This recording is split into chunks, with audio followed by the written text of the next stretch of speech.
Hey everybody, welcome back to my channel. Today I'm really excited to talk about this other area of self-care that people really don't talk about. As you have read from the title and you clicking on this video, then you know that I'm talking about financial self-care. So in today's video, I'm going to be talking about 4 tips for financial self-care, a cool tool that you guys can use so that you can hit those goals.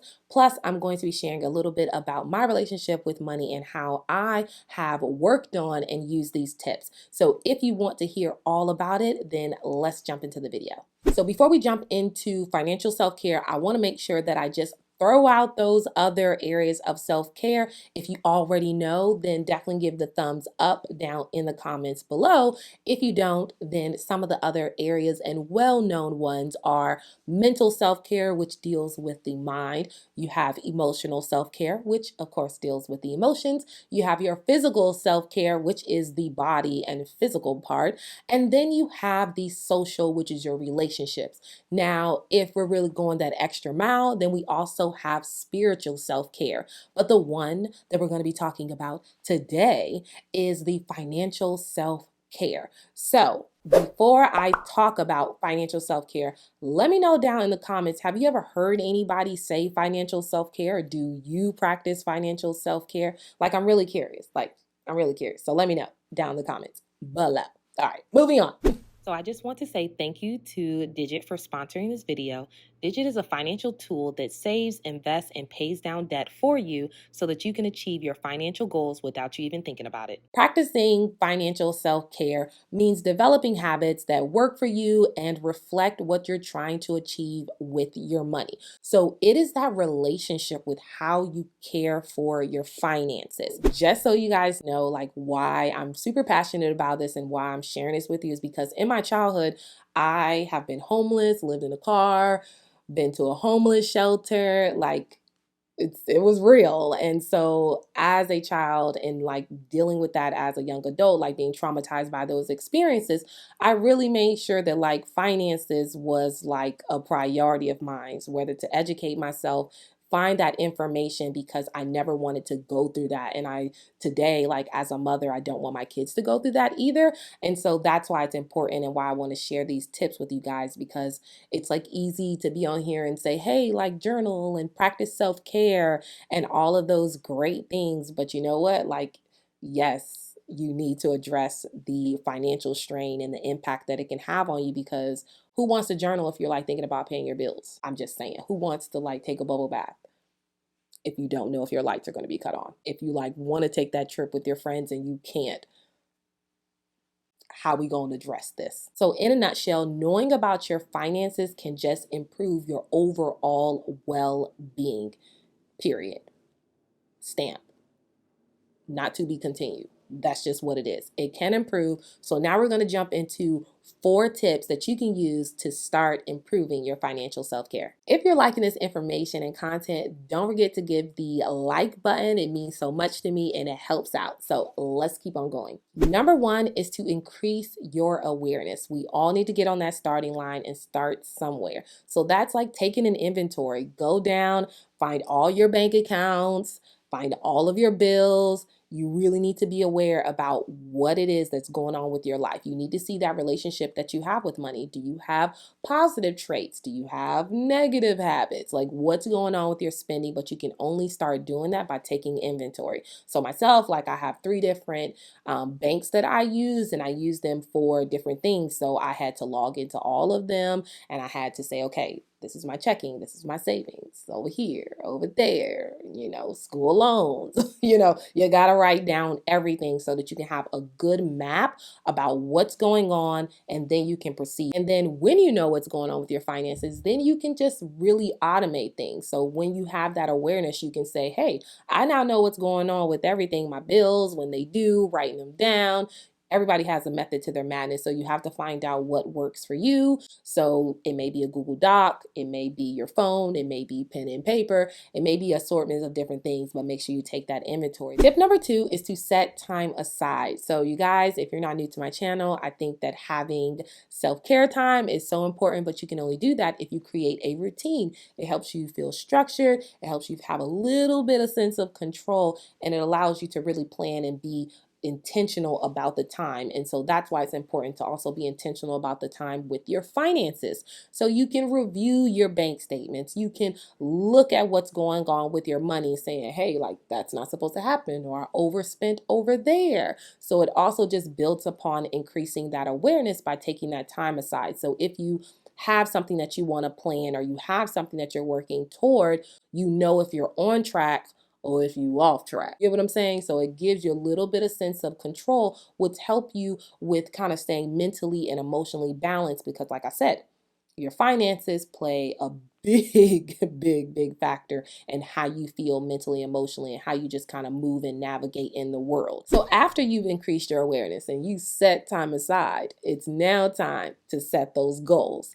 And setting those goals is really important because it gives you something to move forward. It keeps you on track, and it really just like keeps you kind of like grounded. Like, hey, I can't like go splurge on this because I'm trying to pay off this school loans. You know what I'm saying? If you have a goal to take a trip, or you have a goal to buy a new car, to purchase a home, to, buy like this expensive thing, like whatever it is for you, when you're planning toward it, it feels good to know that you're taking those steps toward it, and you're also decreasing the stress that comes from knowing that you can't do it. And also really those low moods and the shame, the guilt, and the anger that come from wanting to do things or wanting to achieve things, but not having the funds for it. So if you're able to set those goals, it really can elevate and make you feel like you're in a good place, and like, feel like you're really like adulting. I mean, it's hard, but you can really feel like you're moving toward it by having that goal. So if you're like, Rashonda, this sounds amazing, I'm ready to step up my financial self-care game, but I'm gonna need a little bit of help. Don't worry, we all can't do it by ourselves. That's why some people have like actual financial advisors and make a living managing people's money. But if you're not there yet and you want to still DIY it, then I want to share just this app called Digit. I've used a lot of different apps over the years with managing my finances and kind of just seeing different ways that I can best improve my financial self-care. And this is the one that I've been loving really recently. This is the Digit app. And so what's cool is that the Digit app is very personalized to you. So it's an app that helps you save, invest, and pay down debt without you kind of thinking about it. So everything is personalized. It tracks everything, and it reads just your banking information, completely secure. I want to say that. And so it really tracks it so that it can help you save and reach those goals. So I'm gonna let you guys see a little bit right here on my phone right here. So of course I've wiped a lot of it clean. I'm blanking out my banking account information in there. But what I love is that, as you can see, you're in control. So you get to customize your goals. You also get to see how Digit works with its auto saving, which I think is really cool. So it gives you a kind of crash course to saving. So that's that financial literacy that's like so important when you're trying to save and achieve these goals. And so you get to set goals. So I'm going to go back. And so right here, I've like deleted everything. So it's like starting fresh. But for my rainy day, without me even knowing, it's already put away 72 cents. So if you think about that, I've just reset it for one day, and already I'm close to $1, and I didn't even have to do anything. Like, that's pretty cool. So here it is. So when you click the saving, the goal right here, you get to see all of the different options. So you have an emergency cushion, which we all need. Like, that's so important. You need that emergency cushion that's outside of your checking, your savings, just that emergency fund. So here we are a week later. I really wanted you guys to get a good look and see the power of the Digit app. As you can see on the home screen, it says we saved $1.06 together today. And so it's added 53 cents to my rainy day and 53 cents to my Cancun trip.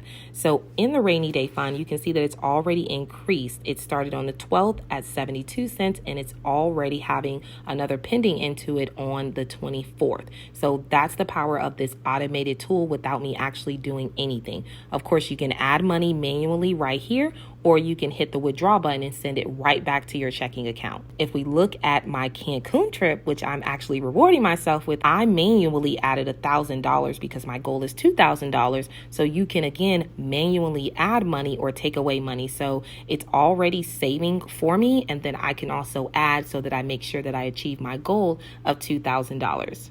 If you're thinking to yourself, like, wait, how am I going to get to my goal with 53 cents being saved? Well, don't worry. If I go into savings, because when I actually made this goal, I did not put a date on it. So if I add the date to it, July 8th, and then it says, let's go. So it's going to actually increase my savings to $50 to $70 to make sure I reach my goal.